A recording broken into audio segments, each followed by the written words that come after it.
श्रीलंका, इस पर कोई चर्चा हुई क्या और स्वदेशी पर कोई चर्चा हुई क्या? यहाँ अंतर्राष्ट्रीय विषय की कोई हमने यहाँ चर्चा नहीं की। परिस्थिति को है हमारे इस वर्ष के एजेंडा में नहीं था, क्योंकि हम शताब्दी वर्ष के कार्यक्रम में विशेष रूप से व्यस्त है। वैसे संघ के इसमें अंतर्राष्ट्रीय स्तर के चर्चा हम बहुत करते भी नहीं है। दूसरे जो आपने बताया स्वदेशी के संदर्भ में, स्वदेशी के विषय के चर्चा तो समय समय पर होती है। जो हमारे पंच परिवर्तन के विषय स्वदेशी एक विषय उसमें है ही।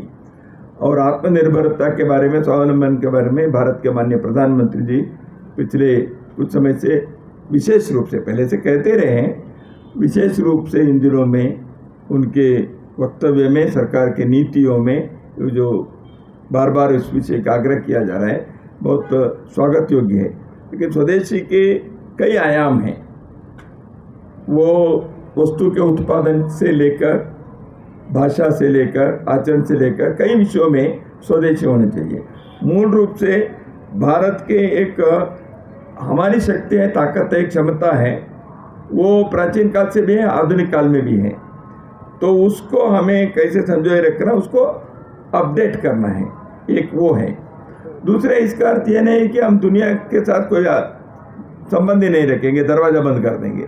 ये भी कोई राज्य, कोई राष्ट्र नहीं कर सकता, तो भारत भी नहीं कर सकता। लेकिन एक लेवल प्लेइंग फील्ड होनी चाहिए।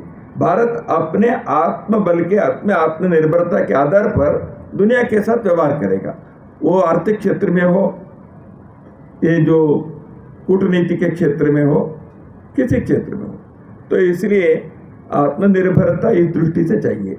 स्वदेशी के विशेष रूप से वस्तुओं के संदर्भ में और यहाँ के रोजगार और बाकी स्वावलंबन के विषय में स्वदेशी जागरण मंच के नेतृत्व में अपने संघ के स्वयंसेवक जो भिन्न भिन्न संगठन में कार्य करते हैं, सब मिलकर एक राष्ट्रीय स्वाभिमान के अभियान प्रारंभ किया 1-1.5 साल पहले।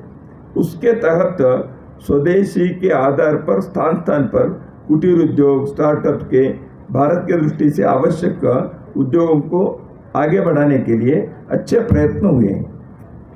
नमस्कार प्रभाकर।